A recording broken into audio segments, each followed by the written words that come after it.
Hello friends, welcome to this detailed exploration of Section 10 of the RTI Act. इस video में हम section 10 के provisions और procedures को गहराई से समझेंगे।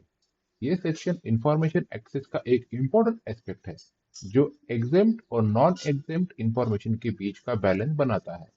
चलिए शुरू करते हैं। हमारा पहला सेक्शन है section 10 section 1 access to non exempt information. Section 10 sub section 1 कहता है कि अगर एक आरटीआई रिक्वेस्ट को एग्जेम्प्ट इंफॉर्मेशन की वजह से रिजेक्ट किया गया है तो अप्लीकेंट को उन पार्ट तक एक्सेस मिल सकता है जो एग्जेम्प्ट नहीं है। इसका मतलब है कि अगर किसी रिकॉर्ड में कुछ इंफॉर्मेशन ऐसी है जो डिस्क्लोज नहीं की जा सकती तो उस रिकॉर्ड का वो हिस्सा जो एग्जेम्प्ट नहीं है वो दिया जा सकता है। ये सेवरेंस प्रिंसिपल ये इंश्योर करता है कि जितना हो सके एप्लीकेंट्स को वैल्यूएबल इंफॉर्मेशन मिले। इसके बारे में केस लॉ देखते हैं। Central Information Commission versus State of Uttar प्रदेश।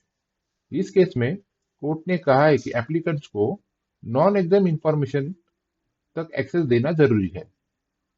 इससे ये दर्शाता है कि आरटीआई एक्ट का मकसद मैक्सिमम डिस्क्लोजर है ताकि सिटीजन्स को उनकी जरूरत की जानकारी मिल सके। हमारा अगला सेक्शन है section 10 subsection 2 notice to applicant. Section 10 subsection 2 कहता है कि जब नॉन एग्जेम्प्ट पार्ट प्रोवाइड किए जा सकते हैं तो सीपीआईओ या एसपीआईओ को एप्लीकेंट्स को एक नोटिस देना होता है। इस नोटिस में ये बताना जरूरी है कि सिर्फ उन्हीं पार्ट्स को दिया जा रहा है जो एग्जाम इंफॉर्मेशन से अलग है।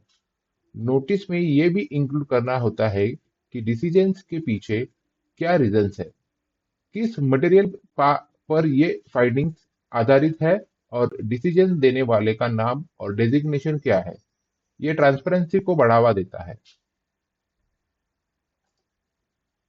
और next slide is about breakdown of the notice components. Notice के कंपोनेंट्स में बहुत इंपॉर्टेंट एलिमेंट्स है। सबसे पहले ये बताना कि सिर्फ नॉन एग्जाम पार्ट्स प्रोवाइड किए जा रहे हैं जो कि सेवरेंस के थ्रू किए गए हैं। दूसरा, डिसीजन के लिए जो रीजंस है उन्हें क्लियरली एक्सप्लेन करना है। ये भी इंपॉर्टेंट है कि डिसीजन देने वाला व्यक्ति का नाम और डेजिग्नेशन बताना चाहिए ताकि अकाउंटेबिलिटी हो। फीस की कैलकुलेशन की डिटेल देना भी जरूरी है ताकि एप्लीकेंट्स को पता चले कि उन्हें क्या डिपॉजिट करना है। और सबसे आखिरी, एप्लीकेंट्स को उनके राइट्स के बारे में जानकारी देना जो कि रिव्यू का एक प्रोसेस इंक्लूड करता है। और next slide is about importance of the transparency and accountability. Transparency का ये मतलब है कि एप्लीकेंट्स को ये समझाना चाहिए कि क्यों कुछ इंफॉर्मेशन उन्हें नहीं दी गई। ये ट्रस्ट को बढ़ावा देता है। अकाउंटेबिलिटी भी बहुत जरूरी है।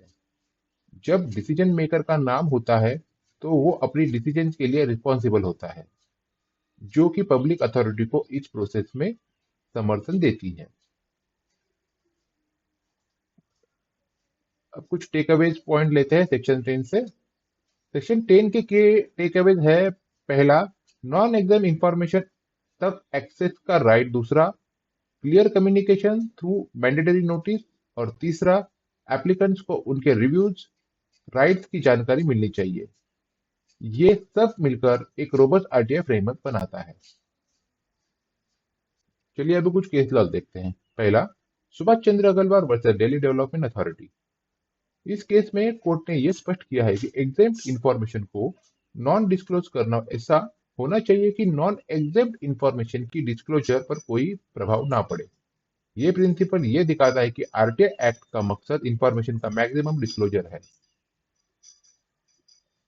हमारी अगली केस है central Information Commission versus union of India. इस केस में कोर्ट ने यह कहा है कि जितनी भी संभव हो इंफॉर्मेशन प्रोवाइड करनी चाहिए जब तक एग्जाम इंफॉर्मेशन की प्रोटेक्शन की जा रही हो। ये केस आरटीआई के फंडामेंटल प्रिंसिपल को समर्थन देता है। Let's see summary points.